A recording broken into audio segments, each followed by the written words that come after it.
Sir class কি শুরু হয়ে গেছে? না, শুরু হয়নি, জাস্ট স্টার্ট করবো এখনই আমি। বলছি স্যার যেহেতু কিসের উপর আজকে ক্লাসটা হবে? আজকে দেখো এমনি জেনারেলি আমরা যেসব পরীক্ষাগুলো দিই তার উপরে ক্লাসটা হবে। ঠিক আছে?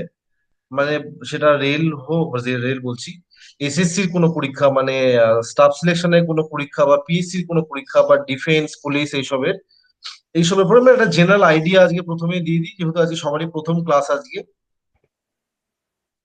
তো দেখো, একটু আগে যেটা বলছিলে যে প্রিপারেশন নিচ্ছ, আচ্ছা তোমরা ইয়েটা দেখতে পাচ্ছ, স্ক্রিনটা দেখতে পাচ্ছ তোমরা? হ্যাঁ স্যার। স্ক্রিন দেখা যাচ্ছে? ওকে। Hello sir. হ্যাঁ, বলো। হ্যাঁ স্যার, বলছি কি স্যার, আজকে কি সকালে আপনি কোনো অঙ্ক ক্লাস নিয়েছেন স্যার? আজকে সকালে ম্যাথস ক্লাস, সেটা আমি তো ঠিক বলতে পারবো না, সেটা একটু সৌরদীপ স্যার নিয়েছিল ক্লাস। হ্যাঁ, ও আচ্ছা আচ্ছা, ক্লাস আমার হয়েছে তো তা? স্যার হ্যাঁ, আমার তো স্যার মোটামুটি মেসেজটা আমি দেখলাম 11:30 নাগাদ। তো স্যার আচ্ছা, করিয়েছেন কেউ, একটু যদি বলে। হ্যাঁ আমি বলছি তো স্যার, আছে 10টা 15 থেকে তোমার অঙ্ক ক্লাস করিয়েছে ওই অ্যাভারেজের ওপরে। ও আচ্ছা, ঠিক আই আছে। আই থিঙ্ক তুমি রেকর্ড ভার্সন পেয়ে যাবে, বিকজ ক্লাসটা রেকর্ড হয়েছিল, আমি দেখেছিলাম। আচ্ছা, ওই যে স্যার যেটা বললেন এক্সাম প্রিপারেশন 2.0 যেটা বললেন, সেখানে হ্যাঁ, সাবস্ক্রাইব করলেই পাবো তো? আই থিঙ্ক তুমি এই বিষয়ে বাপিদাকে কন্ট্যাক্ট করে নেবে, ডিটেলসটা জেনে যাবে। এখন ইউটিউবে ওই ভিডিওটা আপলোড করেছে কিনা আমি শিওরলি জানি না। ও আচ্ছা, হ্যাঁ, এই ওকে। সব রিগার্ডিং যার যা ওকে। কোয়ারি আছে, বেটার হবে তোমরা বাপিদার সাথে কন্ট্যাক্ট করো, সেটা সবচেয়ে ভালো হবে। ঠিক আছে? বাপিদা আচ্ছা। তোমাদেরকে সবচেয়ে ভালো আপডেট হ্যাঁ দিতে হ্যাঁ পারবে। হ্যাঁ, কোনো প্রবলেম হলে ডাইরেক্ট ওনার সাথে কন্ট্যাক্ট করলে উনি বেস্ট গাইড করতে পারেন আর কি। স্যার এখন কি ক্লাস হবে? আচ্ছা স্যার, ঠিক আছে। এখন ইংলিশ ক্লাস হবে। Thank you sir. ইংলিশ? ঠিক আছে? ইংলিশ ক্লাস হবে, হ্যাঁ। স্যার স্ক্রিনে কোনো দেখা যাচ্ছে না কেন? স্ক্রিনে কিছু দেখা যাচ্ছে না? না। আহ, দেখো এই, তাহলে তোমার একটু তুমি তাহলে একটা কাজ করো, সৈকত, একবার তুমি সৈকত না শুভজিৎ, কার প্রবলেম হচ্ছে? এটা শুভজিতের। তাহলে একটা কাজ করো, একবার তাহলে একটু লিভ করে যাও, লিভ করে গিয়ে তারপর জয়েন করো, তাহলে হয়তো সুবিধা হতে পারে। একবার লিভ করে গিয়ে জয়েন করো। না। তো যেটা বলছিলাম, দেখো এই যে আমরা এসএসসির যে পরীক্ষাগুলো হয়, এসএসসি বা পিএসসি বা ডিফেন্স, ডিফেন্স পুলিশ, এই পরীক্ষাগুলো দেখো আমি যদি আলাদা আলাদা করে যদি সেপারেট করি, তাহলে মাথায় রাখবো। আচ্ছা, ব্যাংকের প্রিপারেশন নিচ্ছ এরকম কেউ আছো যে ব্যাংকের প্রিপারেশন নিচ্ছ? না স্যার, ডিফেন্স। স্যার বলছি কি, আমার সামনে 6 তারিখে না পিএসসি ডেসক্রিপটিভের পরীক্ষা আছে। তো স্যার ওই ব্যাপারে লাস্ট একটু কিছু গাইড করে দিতে পারবেন কাইন্ডলি? ওকে, ঠিক আছে, আমি বলবো, সেটা আপনাকে বলবো। তো দেখো এই যে, আচ্ছা কার আছে, সোনামণি তাই তো? আচ্ছা, তোমার নাম্বার কত আছে তাও একটা অ্যাজাম্পশন। স্যার প্রিলিতে? হ্যাঁ। স্যার প্রিলিতে আমি একদম লো ধরেই আমি এগোচ্ছি, যে 65 আছে। আচ্ছা, ঠিক আছে, তাও মোটামুটি তুমি চেষ্টা করো যে অ্যারাউন্ড 50+ স্কোর করতে হবে, এরকম ভাবনা চিন্তা করো। ঠিক আছে? ওকে। হ্যাঁ, বলো। স্যার বলছি অ্যারাউন্ড 50 বা 50+ কোর্স স্যার, মানে তার জন্য কি মানে খুব ভালো রাইটিং স্কিল হতে হবে, মানে খুব ভালো ওয়ার্ড ইউজ করা? দেখো দেখো এক্ষেত্রে বলি দেখো, বেঙ্গলি তোমাদের 3টে জিনিস লিখতে হবে, হুম ইংলিশ তোমাদের 3টে জিনিস লিখতে হবে। হুম হুম, টাইম কত? 60 মিনিটস, তাই না? হ্যাঁ। তো দেখো হুম টাইমটা বড্ড কম। এই টাইমের মধ্যে 6টা জিনিস তুমি যদি কোনটা খুব গুছিয়ে লিখতে যাও, মানে হুম, এমন করে লিখতে যাচ্ছ যে আহ, হয়তো মানে খুব প্রচুর হোমওয়ার্ক ভালো শব্দ ইউজ হ্যাঁ, করা যেটা বলছেন। হ্যাঁ, খুব ভালো শব্দ ইউজ করতে গেলে তোমাকে একটু দেখো টাইম দিতে হবে ভাবনা চিন্তার জন্য। সেই হ্যাঁ টাইমটা হ্যাঁ কিন্তু হ্যাঁ, তোমাকে এখানে পাবলিশ করবে না। তুমি এখানে, আমি সাজেস্ট সবাইকে এটাই বলছি যে দেখো, হুম। অ্যাভারেজ লিখে আসো, কিন্তু 6টায় লিখতে হবে। মানে কোনোটা ওকে। ছেড়ে দিলাম এটা কেউ করবে না, যে স্যার 5টা একটা খুব মানে ভালো লিখলাম। জিজ্ঞাসা ছিল, মানে যে হুম, প্রেসিসের যে হেডিং গুলো হয় বা সারমর্মের যে হেডিং গুলো হয়, স্যার পুরো যে অ্যাকিউরেট, ধরুন যে ইনার মিনিংটা মোটামুটি আমি স্যার একটা বুঝতে পারলাম, ধরুন ওই পরীক্ষা হলে স্যার পড়ে।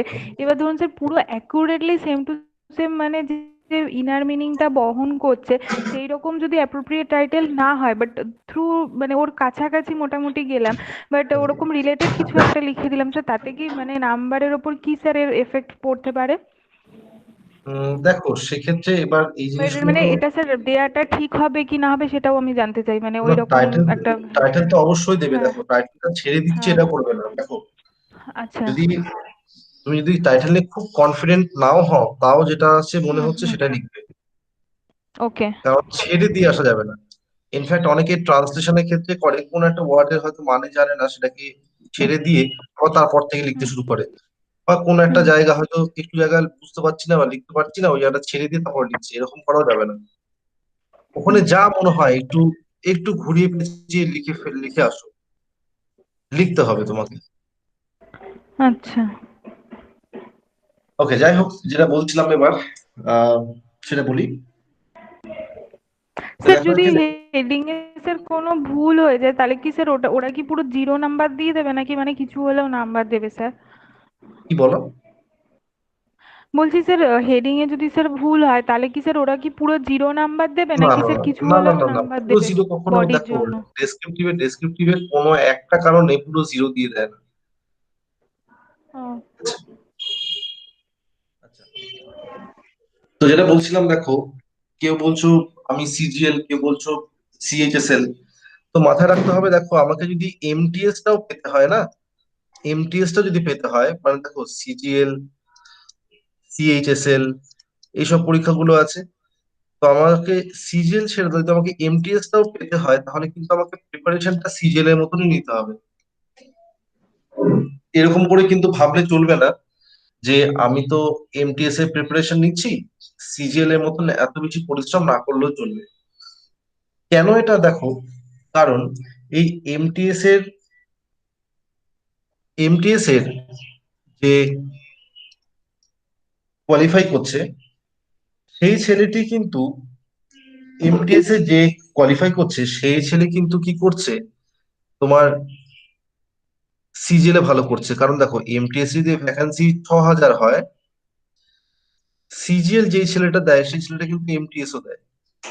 এবার যে যার প্রিপারেশন সিজিএল এর জন্য খুব ভালো আছে, ন্যাচারালি দেখো সিজিএল এ ভ্যাকান্সি কত, 10, 14 এরকম করে থাকে, 10,000, 12,000, 14,000 এরকম থাকে। 14,000 মানে অনেকটা বাম্পার ভ্যাকান্সি, ওরকম না, 9, 10,000। কিন্তু এমটিএস এর তুলনায় অনেকটাই বেশি থাকে। তো ন্যাচারালি দেখো যাদের প্রিপারেশন এখানে ভালো আছে, মানে সিজিএল টিজিএল এর প্রথম সারির ছেলেমেয়েরা কিন্তু এখানে ভালো করে। তো কাজে আমার কিন্তু এটা ভাবলে চলবে না যে আমি তো একটা ক্লাস 10th লেভেলের প্রিপারেশন নিচ্ছি বা ক্লাস 12th লেভেলের প্রিপারেশন নিচ্ছি, তা নয়। এমটিএস এর পরীক্ষা ভালো করার জন্য আমাকে সিজিএল এর এমটিএস এর পরীক্ষায় ভালো করার জন্য আমাকে সিজিএল এর প্রিভিয়াস ইয়ারের কোয়েশ্চেনটা দেখতে হবে।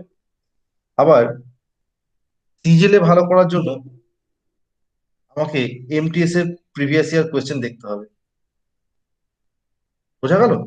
কারণ এসএসসি কিন্তু পুরোটাই কিন্তু আমাদের প্রিপারেশনটা নির্ভর করবে এসএসসি প্রিপারেশন প্রিভিয়াস ইয়ারের উপর, প্রিভিয়াস ইয়ার কোয়েশ্চেনের উপর। প্রিভিয়াস ইয়ার কোয়েশ্চেন কিন্তু আমরা সলভ করতেই হবে। আর এসএসসি প্রিভিয়াস ইয়ার কোয়েশ্চেন যদি আমরা সলভ করে ফেলি, এসএসসি প্রিভিয়াস ইয়ার কোয়েশ্চেন যদি আমরা সলভ করে ফেলি, তাহলে মাথায় রাখবো এই পিএসসি বলো বা এই ডিফেন্স পুলিশ এসব বলো, এগুলো তুমি মাথায় রাখবে যে তুমি 80% এখান থেকেই পেয়ে যাবে। 80% তুমি তোমার প্রিপারেশন হয়ে গেছে, মানে এখান থেকে এটা যদি করে নাও। অ্যাড কি করতে হবে, তোমাদেরকে কিছু প্রভাব পড়তে হবে। দেখো তোমরা পুলিশ ডিফেন্স এসব ক্ষেত্রে জানো যে কিছু প্রভাব পড়তে হয়, প্রভাব তোমরা জানো।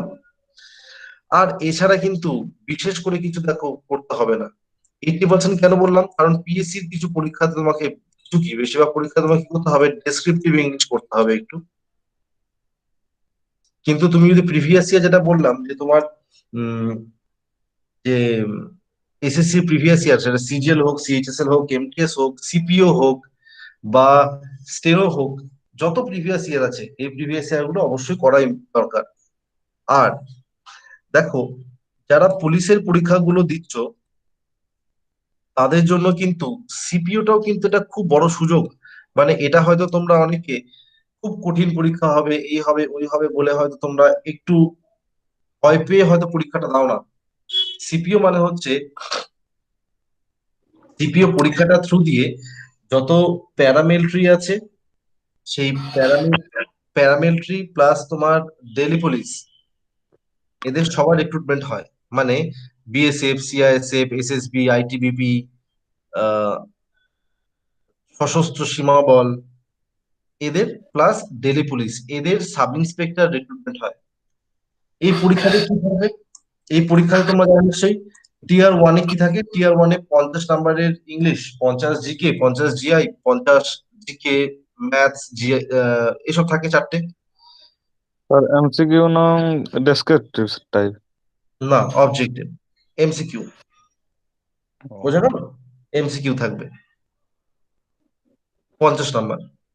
এইটা তোমার ক্লিয়ার হয়ে যাবে। ক্লিয়ার হয়ে যাওয়ার পর তোমার তখন কি থাকবে? টিয়ার টু। টিয়ার টু এ কি থাকবে? 200 নম্বরের ইংলিশ থাকবে। 2 ঘন্টা টাইম দেবে, 100টা কোয়েশ্চেন, 1 নাম্বার করে, 200 নম্বর। এই দুটোই পরীক্ষা। এটাও কিন্তু তোমার এমসিকিউ। এখানেও কিন্তু তোমার ওরকম লেখা টেখার কোনো ব্যাপার নেই। কিন্তু এখানে আরেকটা স্টেজ কি থাকবে তোমার?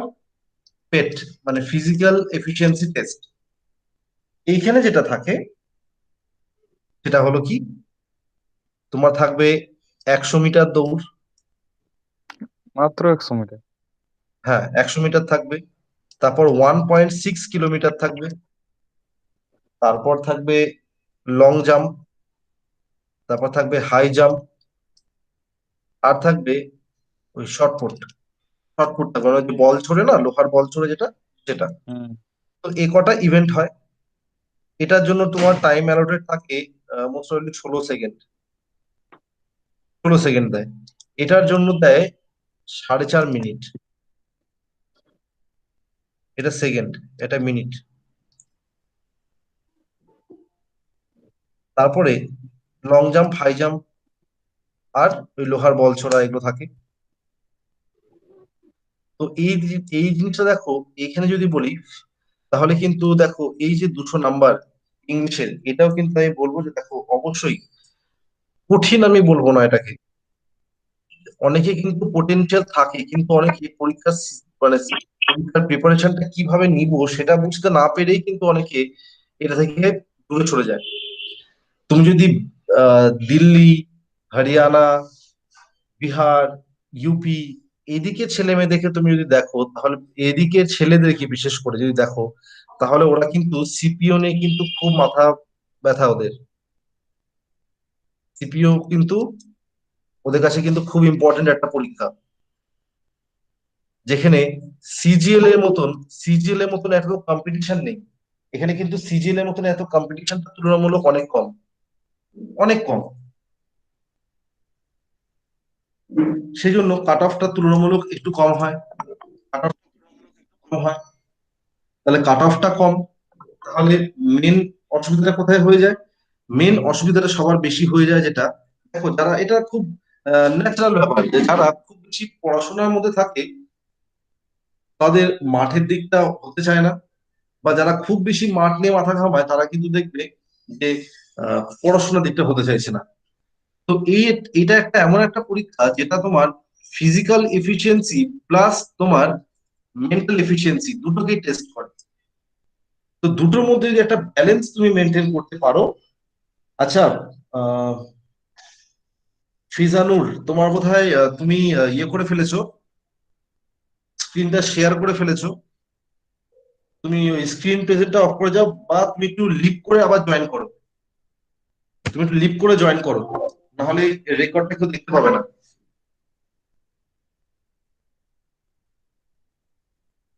লিভ করে জয়েন করো। আচ্ছা, তোমরা কি আমার স্ক্রিনটা দেখতে পাচ্ছ?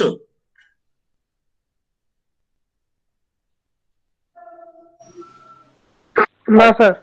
দেখা যাচ্ছে না, তাই তো? আচ্ছা ফিজানুর, তোমাকে বলছি একটু, একটু তুমি লিভ করে, হ্যাঁ ওকে ঠিক আছে।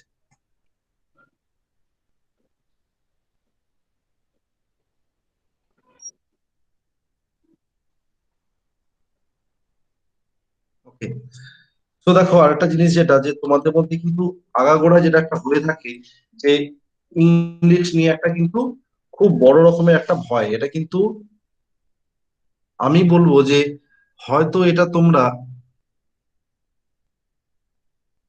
মেন্টালি এরকম হয়ে পড়েছো তাই, বা তোমাকে ভাবানো হচ্ছে বা তুমি ভাবছো এটা তাই। আচ্ছা, আমাকে সবার আগে একটু বলো যে তোমাকে যদি আজকে বলা হয় যে আজকে এটা ইংলিশ না হয়ে বাংলা হবে, বাংলা হয়ে যাবে, এটা ইংলিশের বদলে বাংলা চলে আসবে, তোমরা আনন্দ পাবে কি পাবে না? হ্যাঁ কি হ্যাঁ না? স্যার। পাবে, তাই তো? হুম, তাহলে এবার আমাকে বলো যে বাংলা যে হয়ে যাবে তোমরা খুব আনন্দ পাবে, বাংলা তোমরা কি সব জানো? না। জানো না? তাহলে বাংলা নিয়ে এত বেশি খুশি কেন? বাংলা তো আমি মানে সব জানি না। তাহলে দেখো এই যে ব্যাপারটা, এই যে অ্যাপ্রোচটা আমার, এটা এক একটা ল্যাঙ্গুয়েজের জন্য দেখো, এটাও যেমন একটা ল্যাঙ্গুয়েজ, ওটাও তেমনি একটা ল্যাঙ্গুয়েজ, দুটো ল্যাঙ্গুয়েজ। তাহলে দুটো ল্যাঙ্গুয়েজের মধ্যে কিন্তু ডিস্টিংগুইশ করলে চলবে না। ইংলিশটাকেও একটা ল্যাঙ্গুয়েজের মতন ট্রিট করো, যে এটাও তো একটা ল্যাঙ্গুয়েজ। দেখো বাংলাও আমরা সব জানি না, একই রকম ভাবে ইংলিশও আমরা সব জানি না। তাহলে যখন সব জানি না, তাহলে আমরা এত কনফিডেন্ট হচ্ছি কি করে? বা একটা সাবজেক্টে আমরা খুব কনফিডেন্ট হয়ে যাচ্ছি, আর একটা সাবজেক্ট হলে আমাদের কি হয়ে যাচ্ছে, কনফিডেন্স কমে যাচ্ছে। এটা কেন হচ্ছে? কারণ কি, আমরা এই ল্যাঙ্গুয়েজটাকে একটু বুঝতে চাই না, আমরা শুধু মুখস্থ করতে চাই। দেখো যে কোনো ল্যাঙ্গুয়েজ কখনো মুখস্থ করে সবকিছু হয় না। যদি বাংলাটা তোমাকে যদি শুধু মুখস্থ করতে দিত, তাহলে কিন্তু বাংলাটাও তোমার কাছে কঠিন মনে হতো। বাংলাটা তোমার কাছে কঠিন কেন মনে হয় না? কারণ তুমি ল্যাঙ্গুয়েজটাকে ফিল করতে পারো তুমি ল্যাঙ্গুয়েজটাকে। তাহলে তোমাকে একই রকম ভাবে কিন্তু এটা তো তাই করতে হবে। দেখো এটা ঠিক যে হঠাৎ করে 2-3 দিন ক্লাস করে 4 দিন ক্লাস করে বিশাল কিছু হয়ে যাবে না, এটাও যেমন ঠিক। তবে এটাও ঠিক যে যদি ইংরেজিতে যদি অন্তত মাস চারেক যদি ঠিক মতন সময় দেওয়া যায়, তাহলে কিন্তু ইংরেজিতে খুব ভালোই করা হওয়া যায়। তাহলে কিন্তু এই যে অসুবিধাটা, ইংলিশ দেখলেই ভয় লাগে, এই প্রবলেমটা কিন্তু থাকে না। তো চলো আমরা একটু শুরু করি, একটু আলোচনা অল্প একটু করে নিই। ঠিক আছে, আজকে প্রথম দিন, খুব বেশি আলোচনা করবো না। আচ্ছা, শুভজিৎ, শুভজিৎ প্রামাণিক, শুভজিৎ, এটা তোমাদের কিন্তু রেগুলার যে পুলিশের ব্যাচে ক্লাস হয় ওটা এটা নয় তো, তুমি মানে চাইলে নাও থাকতে পারো, কোনো অসুবিধা নেই। ঠিক আছে, এটা তোমাদের ওই ক্লাসটা নয়, এটা এটা ওই এক্সাম প্রিপারেশনের। ঠিক আছে। স্যার সিপিওটা কখন রিক্রুটমেন্টটা হয়? বলো। বছরে একবার? সিপিও? হ্যাঁ, কখন হয় ওটা? হ্যাঁ, সেটা জানতে সিপিও পরীক্ষা যেমন, দেখো এসএসসির একটা পরীক্ষাগুলোর একটা সুবিধে কি জানো? দেখো তোমরা এই পুলিশের পরীক্ষাগুলোর জন্য তোমরা অপেক্ষা করতে হয় যে কবে ভ্যাকেন্সি বেরোবে, কবে জেল পুলিশ বেরোবে, কবে আবগারি বেরোবে, কবে কনস্টেবল বেরোবে, কি বেরোবে ঠিক নেই, তাই না? কবে কেপি বেরোবে, কবে কে ডাব্লিউপি বেরোবে, ঠিক নেই কোনো। কিন্তু এসএসসি এই যে সিপিও যে পরীক্ষাটা, এই পরীক্ষাটা কিন্তু প্রতি বছর একবার করে হবেই হবে, প্রতি বছর একবার করে হয়। ঠিক আছে স্যার। ঠিক আছে। হ্যাঁ ঠিক আছে। এসএসসি আর একটা পরীক্ষা তোমরা নিশ্চয়ই জানো, জিডি কনস্টেবল হয় না একটা, জিডি কনস্টেবল। হ্যাঁ স্যার, ওটা বেরোবে। জিডি কনস্টেবল কি? এটা কনস্টেবল আর এটা অফিসার, এটা ডিফারেন্স দুটোর মধ্যে, একটা কনস্টেবল একটা অফিসার। Okay sir. বোঝা গেল? দেখো হ্যাঁ। এই যে যারা এই যে জিপ, তোমরা দেখো তোমরা দৌড়ঝাঁপ যখন করতে পারছো, দেখো আমি সবাইকে যার জন্য বলি যে দেখো দৌড়ঝাঁপ তোমরা যখন করতে পারছো, এটা তোমাদের কাছে একটা খুব বড় বোনাস। তাহলে অবশ্যই কনস্টেবলের পরীক্ষার জন্য অপেক্ষা না করে অবশ্যই সিপিও পরীক্ষাটার জন্য ভালো করে প্রিপেয়ার হও। স্যার আমার ওই মনে সিপিওটা উচিত কি একজন, 20 সালে বেরিয়ে আমার গেছে? মনে উচিত- বলো। 20 সালে কি নোটিফিকেশন আউট হয়ে গেছে? 20 সালে নোটিফিকেশন আউট? আচ্ছা, দেখে বলতে হবে ওটা। তোমরা এই সাইটটাতে যাবে, গিয়ে স্পষ্ট সব দেখতে পাবে, তোমরা ডিটেলসে দেখবে। আচ্ছা আচ্ছা। এখানে যাবে, গিয়ে সব ডিটেলস সব দেওয়া আছে ওইখানে, ক্যালেন্ডার পুরো দেওয়া আছে। ঠিক আছে? ওকে স্যার, হ্যাঁ ওকে। ক্যালেন্ডার দেওয়া আছে, ওটা একটু দেখে নেবে যে ক্যালেন্ডারে কবে কি বেরোবে না বেরোবে সব দেওয়া আছে, কবে পরীক্ষা হবে, কবে কি হবে না হবে সব ডিটেলস দেওয়া আছে। Okay sir. আচ্ছা, তো এটা গেল একটা। এবার আছে ইংরেজির কথায়, যে এবার তাহলে ইংরেজিটা আমরা পড়বো কিভাবে সেটা আমাদেরকে একটু বুঝতে হবে। যেটা বললাম যে সবার আগে আমাদের কাজ যে ইংলিশটাকে একটা ল্যাঙ্গুয়েজ হিসেবেই ট্রিট করা, এরকম না ভাবা যে এটা আমার আয়ত্তের বাইরে। ঠিক আছে? দেখো ইংরেজিতে আমরা কি পড়ি, একটা ল্যাঙ্গুয়েজ, ল্যাঙ্গুয়েজ মানে কি, দেখো এই যে এগুলো কি, দেখো এটা ওয়ার্ড না, ইংলিশ লিখেছি, এটা একটা ওয়ার্ড ইংলিশ, তাই তো? এগুলোর মধ্যে কি আছে দেখো, একটা একটা করে এটা একটা ওয়ার্ড বলতে পারি, এটাকে ওয়ার্ড, এটা পুরোটা মিলে একটা ওয়ার্ড। আর যদি শুধু এইচটাকে কনসিডার করি তাহলে এটাকে আমরা কি বলবো, একটা লেটার, তাই না? তাহলে দেখো মোট আমরা জানি যে 26 খানা লেটার রয়েছে, 26 খানা লেটার রয়েছে কোথায়, ইংলিশে। এই 26টা লেটার দিয়ে কি তৈরি হয়, এদেরকে যখন আমরা প্রপারলি সাজাই, দেখো ইংলিশ যদি এরকম করে না লিখে যদি লিখতাম,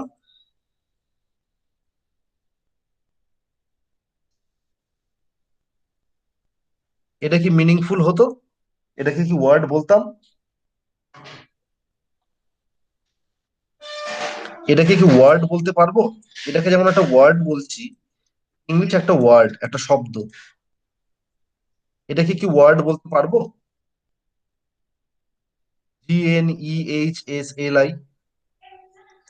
এটাকে কিন্তু ওয়ার্ড বলতে পারবো না।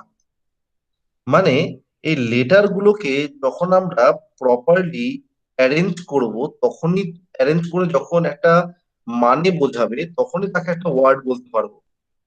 তাহলে এই লেটার গুলোকে পাশাপাশি বসিয়ে যদি কোনো মিনিং না বোঝায়, মানে কোনো কিছু মানে না বোঝায়, তাহলে কিন্তু সেটাকে ওয়ার্ডও বলবো না আমরা। তারপরে কি আসছে, একই রকম ভাবে এই ওয়ার্ড গুলোকে পাশাপাশি বসিয়ে আমি হয়তো বললাম যে he is a boy, he is a বয়, এটা একটা ওয়ার্ড। দেখো এই ওয়ার্ড গুলোকে পাশাপাশি বসিয়েছি, পাশাপাশি বসিয়ে যখন একটা মানে থাকবে তার, তখনই তাকে আমরা কি বলবো, তখন তাকে আমরা কি বলবো, সেন্টেন্স বলবো। যদি মানে না থাকে সেটাকে আমরা সেন্টেন্সও বলবো না। তাহলে এই ইংলিশ ল্যাঙ্গুয়েজে দেখো সেন্টেন্স তৈরি করার জন্য কি ছোট ছোট অংশ থাকে, ছোট ছোট পার্ট থাকে, তাই না?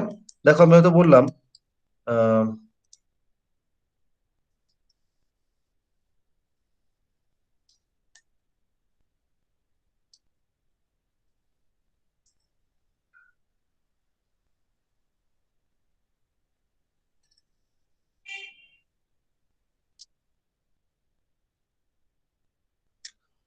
Himesh went to Mumbai with his brother. এই যে এটাকে আমরা একটা সেন্টেন্স বলতে পারি, কারণ এটা একটা মানে আছে যে হিমেশ মুম্বাই গিয়েছিল, কোথায়, মুম্বাই গিয়েছিল তার ভাইয়ের সাথে। তাহলে এটা মানে আছে, তাহলে দেখো এটা একটা ওয়ার্ড, এটা একটা ওয়ার্ড, এটা একটা ওয়ার্ড, এটা, এটা, এটা। তাহলে এই ওয়ার্ড গুলোকে একটা সেন্টেন্সের পার্ট বলতে পারি বা অংশ বলতে পারবো, সেন্টেন্সের অংশ বলতে পারবো এ দেখে, হ্যাঁ কি না একটু বলো। এটা একটা হ্যাঁ, সেন্টেন্স, হ্যাঁ স্যার, বলা যাবে। ছোট ছোট অংশ। তাহলে এই অংশগুলো যে পার্ট, এগুলো সবগুলোই পার্ট আলাদা আলাদা, এগুলোকেই কি বলা হয়, পার্টস অফ স্পিচ। তার মানে একটা সেন্টেন্স তৈরি করতে গেলে কি করতে হয়, পার্টস অফ স্পিচের ব্যবহার করতে হয়। পার্টস অফ স্পিচ কটা মোট আমরা জানি, মোট 8টা পার্টস অফ স্পিচ আছে। কি কি?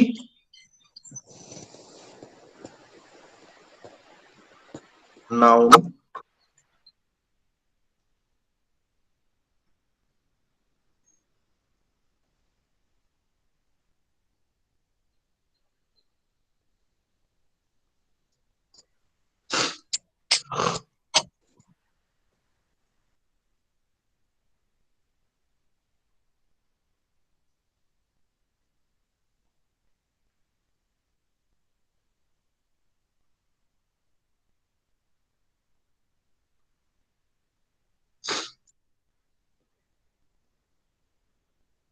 দেখো মোট এই 8টা পার্টস অফ স্পিচ আছে। তো একটা সেন্টেন্স তৈরি করতে গেলে আমাদেরকে এদেরকে ব্যবহার করতে হয়, ঠিক আছে? এদেরকে ব্যবহার করতে হয়। তার মানে কিন্তু এমন নয় যে একটা সেন্টেন্সের মধ্যে এই 8টাকেই ব্যবহার করতে হবে। আর সেন্টেন্সে এদের বিভিন্ন কাজ অ্যাসাইন করা আছে, মানে এক একজন এক একটা কাজ করে, মানে এমন নয় যে খেয়াল খুশি মতন কেউ কাউকে আহ যে খুশি যেখানে খুশি বসে পড়লো এরকম করে বসতে পারে না। নাউনের একটা সেন্টেন্সে নির্দিষ্ট কিছু কাজ আছে, প্রোনাউনেরও একই রকম তাই। সব পার্ট অফ স্পিচ গুলোরই তাই, যে নির্দিষ্ট একটা করে কাজ আছে এদের। এরা খেয়াল খুশি মতন সেন্টেন্সে যেখানে খুশি বসে যেতে পারে না। দেখো যখন তোমরা এদের এই পার্ট অফ স্পিচ গুলোর বুঝে যাবে যে এরা কিভাবে কাজটা করে, তখনই দেখবে সেন্টেন্স গুলোকে দেখার যে ধারণা, তোমার যে ধারণাটা ছিল সেগুলো কিন্তু আস্তে আস্তে পাল্টে যাবে। কেমন করে দেখো, আজকে একটু আলোচনা করি আমরা, তারপরে নেক্সট দিন আবার পরে আলোচনা করবো আবার। দেখো একটা সেন্টেন্সে সবচেয়ে যদি বলা হয় যে সবচেয়ে গুরুত্বপূর্ণ পার্ট অফ স্পিচ কি, মানে কোনটা না থাকলে সেন্টেন্স কমপ্লিট হবেই না, বলো তো? কেউ বলতে পারবে যে সেন্টেন্সে কি থাকতেই হবে, সেটা ছাড়া সেন্টেন্স কমপ্লিট হবে না? কোন পার্ট অফ স্পিচ আছে এরকম? আর ভেরি গুড। কি বলছো? Sanjay, very good Sanjay. Verb, ভার্বটা সবচেয়ে ইম্পর্টেন্ট, মানে এটা ছাড়া সেন্টেন্স কোনোদিনও তৈরি হবে না, মানে এটা দরকার হবেই। দেখো আমি যদি বলি যে গো, যাও, গো মানে কি? যাও। দেখো এটার নিজের একটা মানে আছে, এর নিজের একটা মানে আছে। দেখো এর এখানে আমি সাবজেক্টও ব্যবহার করিনি, অবজেক্টও ব্যবহার করিনি, কিচ্ছু আর অন্য কোনো পার্ট অফ স্পিচ ব্যবহার করছি না, গো দিয়ে মিনিংফুল হয়ে যাচ্ছে। আমি আমার মনের ভাবটাকে প্রকাশ করতে পারছি। তাহলে সেন্টেন্স কাকে বলে? যখন আমরা দেখবো যে কতগুলি ওয়ার্ড পাশাপাশি বসে মনের ভাবকে প্রকাশ করতে পারছে, তখনই তাকে কি বলি আমরা? সেন্টেন্স বলি। তাহলে গোটা কিন্তু আমার মনের ভাবটাকে প্রকাশ করতে পারছে, তাহলে গো মিনিংফুল, কোনো অসুবিধা নেই। এবার দেখো নাউনের যদি আসি, নাউন কি কাকে বলা হয়? কে বলতে পারবে নাউন কাকে বলা হয়?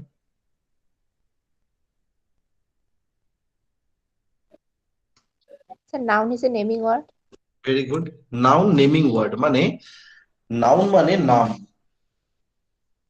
আমরা যা দেখতে পাই, যা দেখতে পাই না, সবকিছুর নাম আছে, তাদেরকে কি বলবো? নাউন।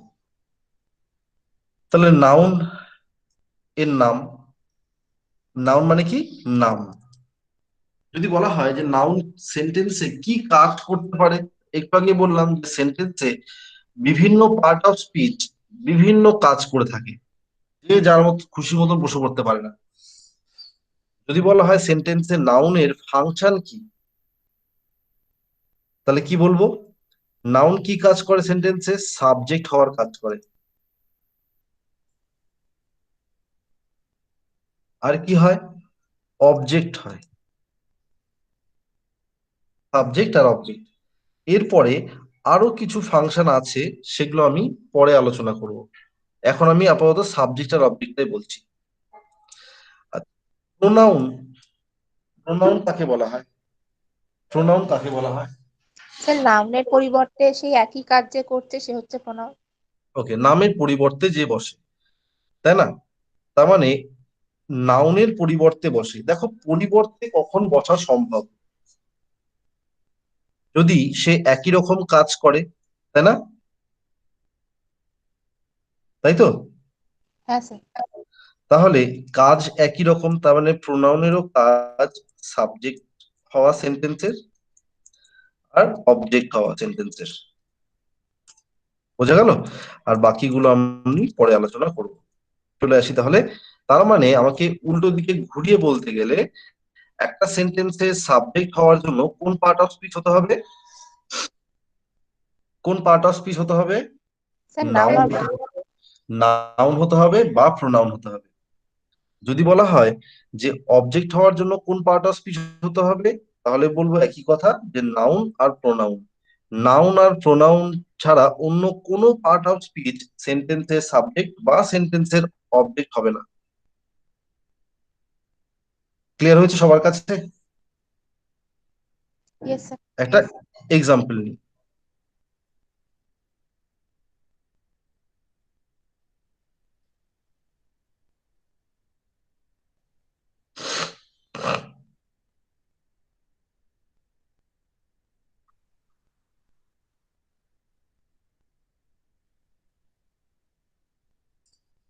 গৌরী লাভস কেক, বা কেক ছেড়ে দাও, লিখে দিই চকোলেট। Gauri loves chocolate. দেখো এখানে সবার আগে আমরা দেখবো যে ভার্ব কোনটা সেন্টেন্সে, ভার্ব কোনটা। স্যার লাভ পছন্দ, ভালোবাসাটা, তাহলে এটা এটা ভার্ব।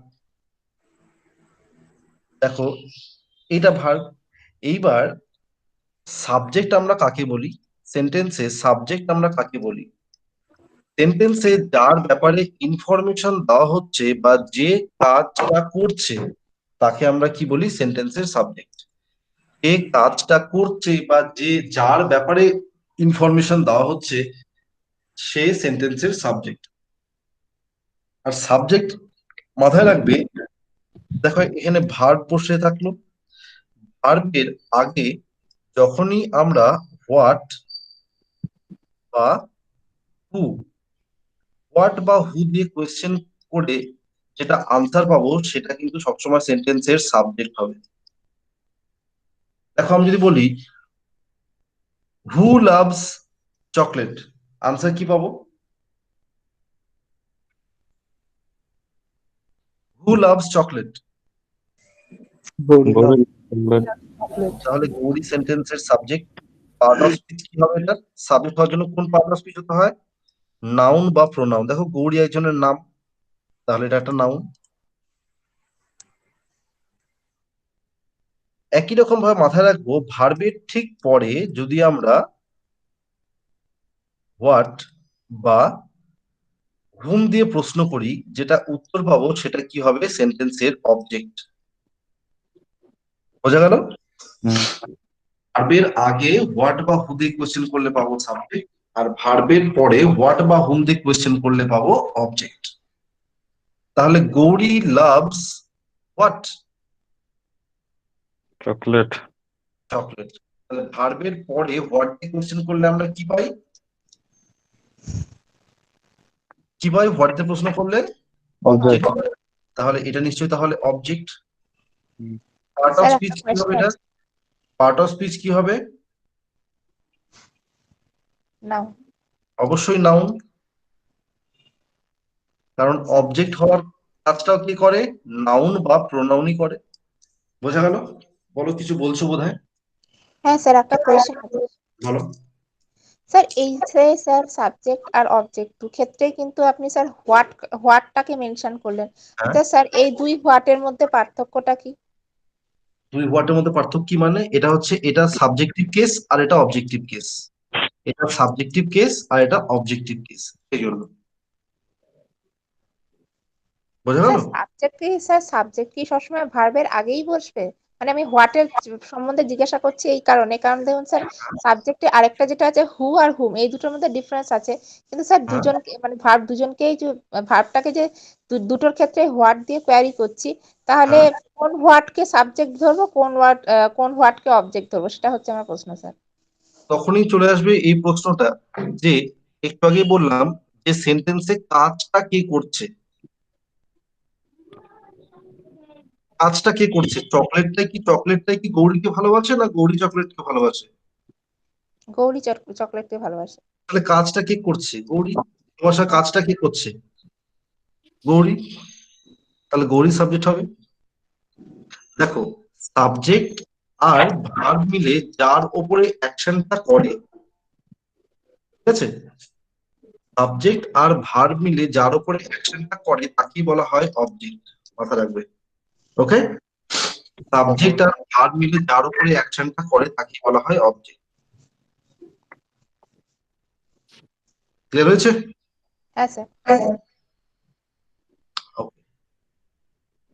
অনেকের মধ্যে দেখো এরকম একটা কিন্তু আমি টেন্ডেন্সি দেখেছি, তোমরা ভেবে নাও যে ভার্বের পরে যে ওয়ার্ডটা বসছে সে তাকে তোমরা সবসময় ধরে নাও যে এটা বোধহয় সেন্টেন্সের অবজেক্ট, কিন্তু এটা কিন্তু একটা থরলি একটা মিসকনসেপশন।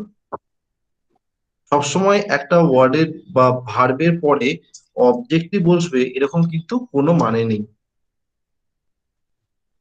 আচ্ছা রজত, তুমি স্ক্রিনটা প্রেজেন্ট করে ফেলেছো, আবার স্ক্রিন প্রেজেন্টটা অফ করে দাও।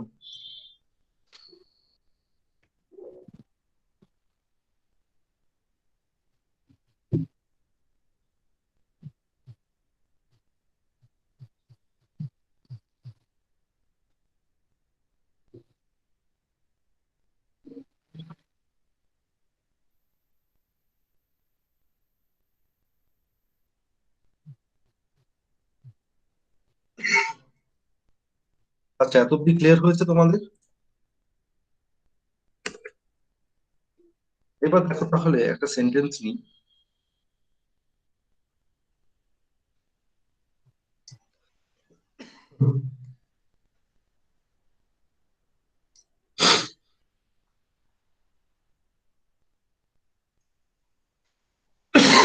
রাহুল রিচড কলকাতা। এখানে ভার্ব কোনটা? Sir reached. অবশ্যই রিচড, তাহলে এটা ভার্ব। হু রিচড? অবশ্যই রাহুল। রাহুল, তাহলে এটা সেন্টেন্সের সাবজেক্ট। পার্টস অফ স্পিচ কি? নাউন। Just a minute.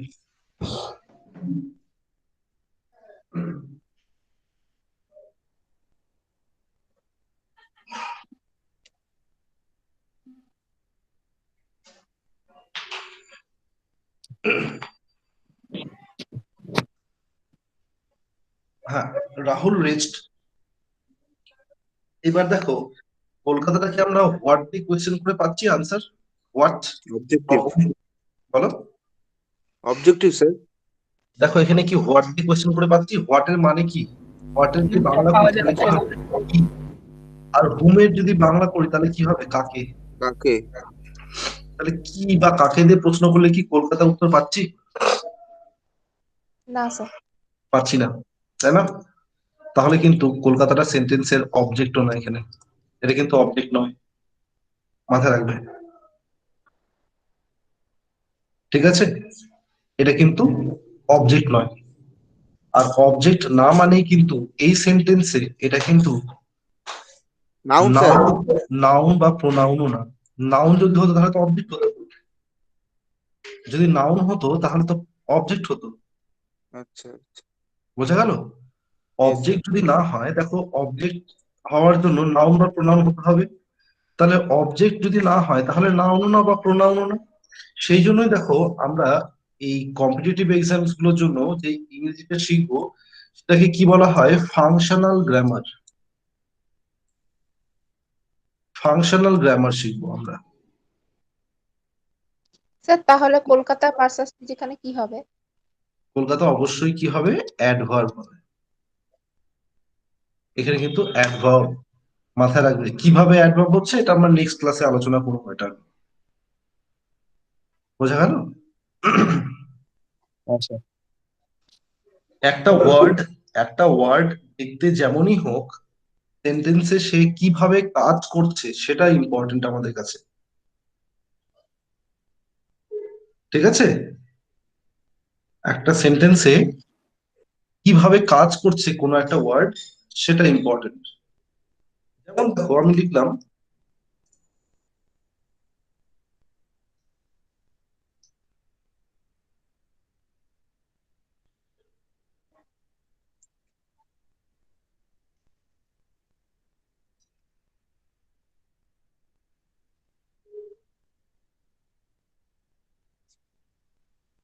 দেখো এখানে ব্রোকেন লিখেছি না? ব্রোকেন, ব্রোকেনটা এখানে কোন পার্ট অফ স্পিচ আর এখানে কোন পার্ট অফ স্পিচ কেউ বলতে পারবে?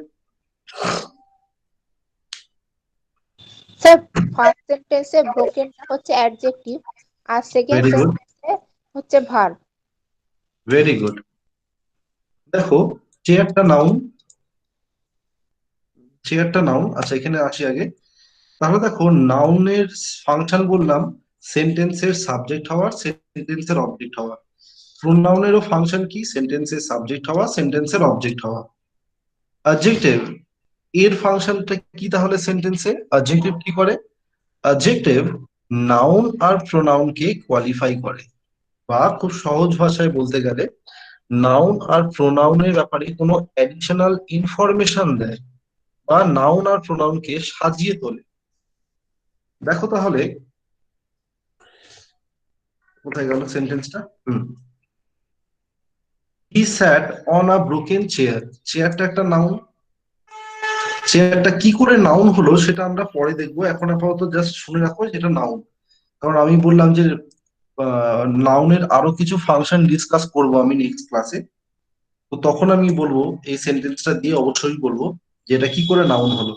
তো এখন জাস্ট শুনে রাখো যে চেয়ারটা কি এখানে নাউন। তাহলে এটা যদি নাউন হয় তাহলে যদি বলছি যে আচ্ছা চেয়ারটা কেমন চেয়ার ছিল,